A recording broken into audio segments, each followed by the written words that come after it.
Good afternoon, everyone. Today is the 30th of October, and I'm going to be starting a new series, and it's entitled The Review of the Signs of the Times, Beebe, Volume 1. Jerry Maurer, a fellow I came into acquaintance with from Batesville, Arkansas, was gracious enough to give me 5 volumes of Gilbert Beebe, and because of his gift to me of these books, I think it's imperative that I do my job and introduce Beebe to my audience. By the way, I'm not saying I agree with Beebe on everything, but being the fact that Beebe wrote these back in the 1800s. In fact, the first volume is in 1868. I think there's a lot more truth here than the newfangled theologians out there today, because that was over 150 years ago. I'm going to start by just reading what Beebe has to say about the preface of his Signs of the Time editorials, and I think it will give you a lot of insight into Beebe.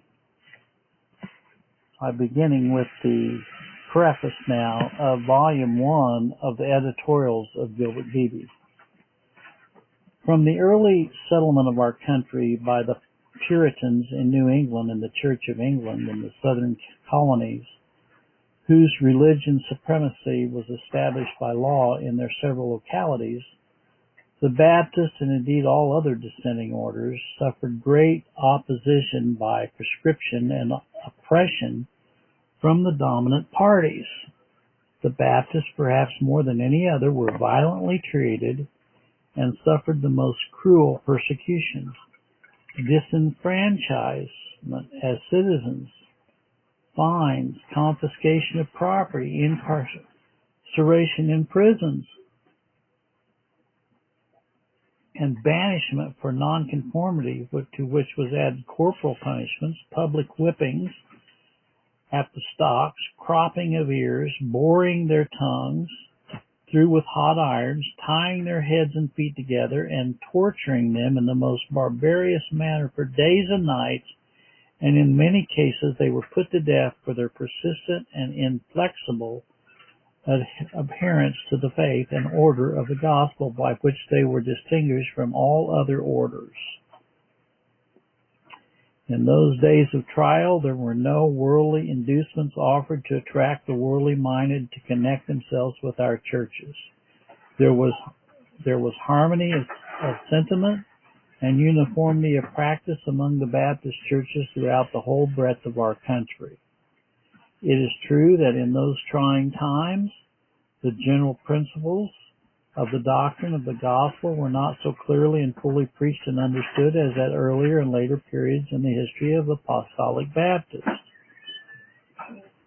As the Bible doctrine and order of baptism held by them was the most objectionable to their adversaries, they were constantly called to defend the truth in relation to that ordinance against the assaults of their opponents.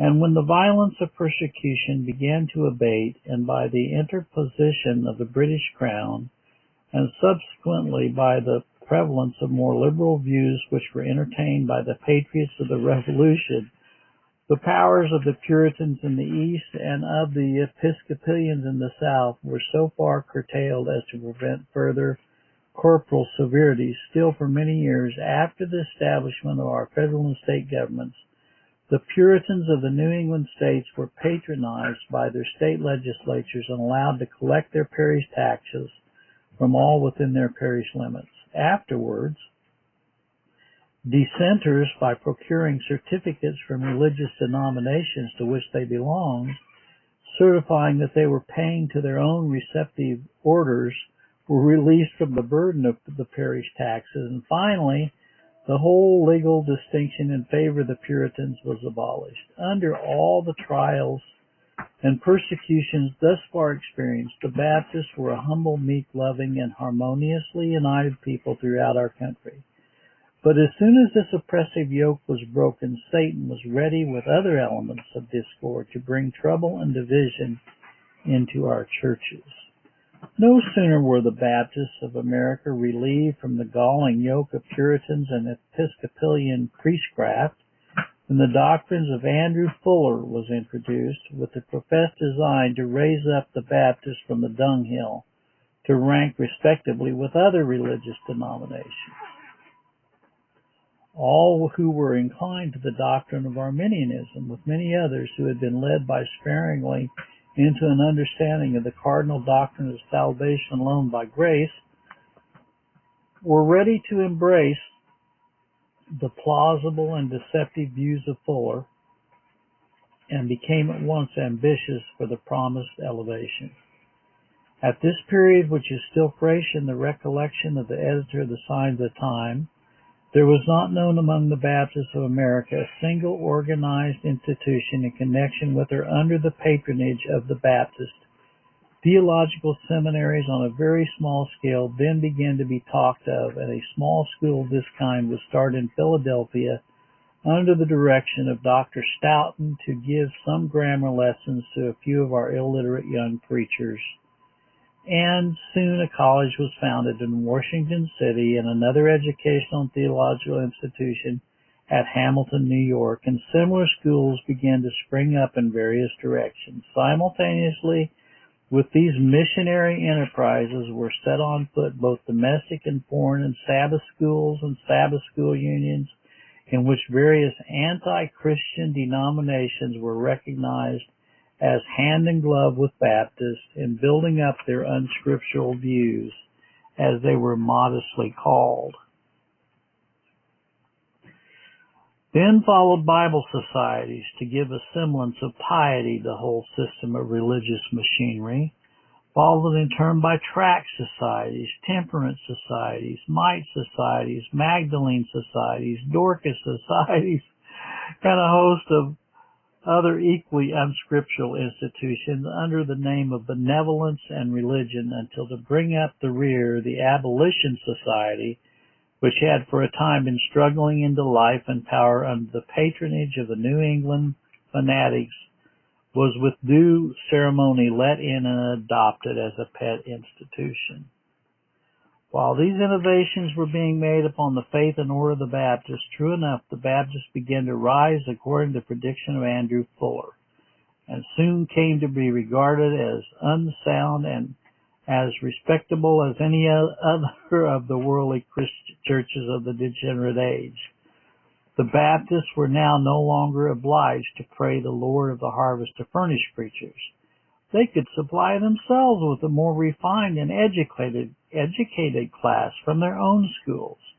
Converts could now be made to order, and the church was supplied with members from their nurseries and other institutions.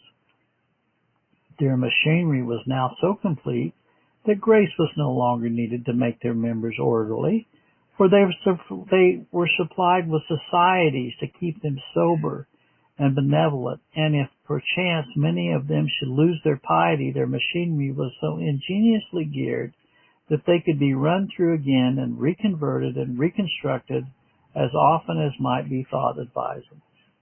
It was during the prevalence of these abominations that the Signs of the Time was commenced. The new order of Baptists had many religious newspapers in the field which without an exception advocated the institutions named in the foregoing, and a general impression was entertained that there were no churches or preachers left that had not enlisted in this new enterprise for worldly popularity and respectability. A few were found here and there isolated and despised, who sighed and groaned on account of the prevailing abominations. Yet, few as we were, and far between, we were denounced violently as illiberal, inert, slothful, behind the spirit of a progressive age, and enemies to the spread of the gospel, and opposed to all that is good. Sound familiar? Feeling deep, sound familiar was for me, okay? Feeling deeply the need of a medium of correspondence and excluded from the column of the so-called Baptist papers, after much deliberation, it was concluded to attempt to make ourselves heard by our brethren scattered abroad by publishing a paper devoted to the cause of truth and through which we could enter our solemn protest against all the innovations, new theories, and new institutions which under the name of Baptist had so greatly prevailed. With these objects in view, in the year 1832, we issued the following prospectus. Proposal for publishing a semi-monthly paper to be called The Signs of the Time, devoted exclusively to the Baptist cause, maintaining inviolably the following scriptural sentiments. And here they are. There's 10 scriptural sentiments that he lists here. Number 1, the existence, sovereignty, immutability, omnipotence, and eternal perfections of the great Jehovah. The revelation which God has given of himself as Father, Son, and Holy Ghost. These three are one, 1 John verse 8. Number 2, the absolute predestination of all things. Number 3, the eternal unconditional election. Number 4, the total depravity and just condemnation of fallen men. Number 5, that the atonement and redemption of Jesus Christ are for the elect only. Number 6, the sovereign, irresistible, and in all cases effectual work of the Holy Spirit in regenerating and quickening the elect of God. Number 7, the final preservation and eternal happiness of all the sons of God by grace. Number 8, the resurrection of the dead and eternal judgment. Number 9, the Church of Christ is composed exclusively of baptized believers, that to her are given able ministers of the New Testament, and the Scriptures are the only divinely authorized rule of faith and practice for the saints of God.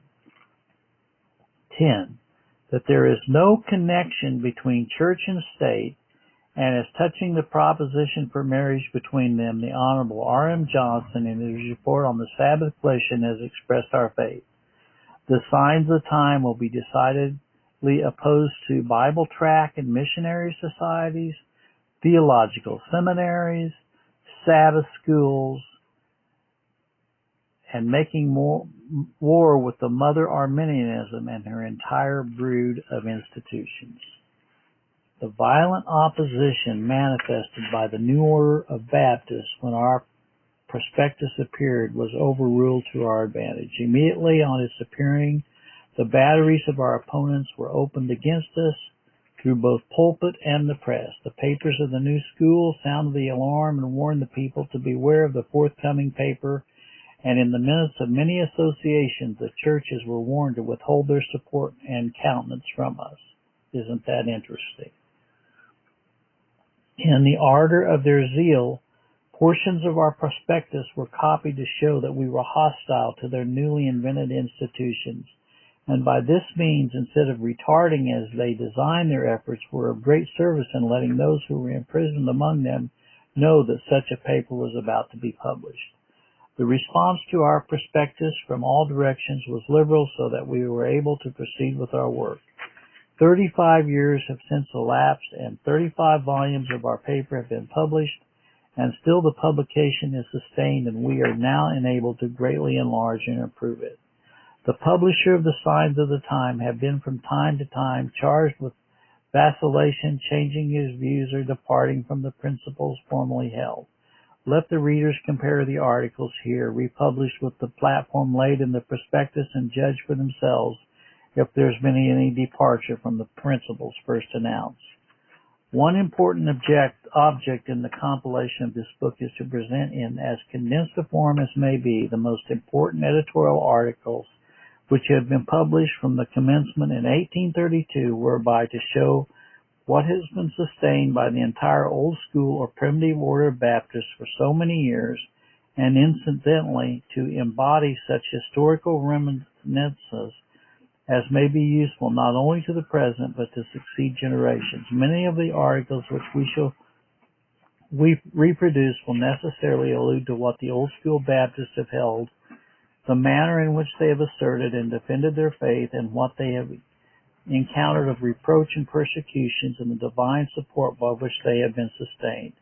It is not claimed that all the supporters of the Signs of the Time are pledged to endorse all the articles which have been published and are herein republished, for such is not the fact. Some of the articles may set forth the peculiar view of but a minority of the Baptists of our faith and order, and for whatever or error any of them contain, only the editor is responsible. But, inasmuch as the Signs of the Time was the first periodical paper devoted to the old school of primitive Baptist cause, and the only one of some 20 periodicals which have subsequently been started that have been sustained by the Baptists of our order, it must be inferred that it has faithfully reflected the general sentiments of that people to the support of whose cause it has been humbly devoted.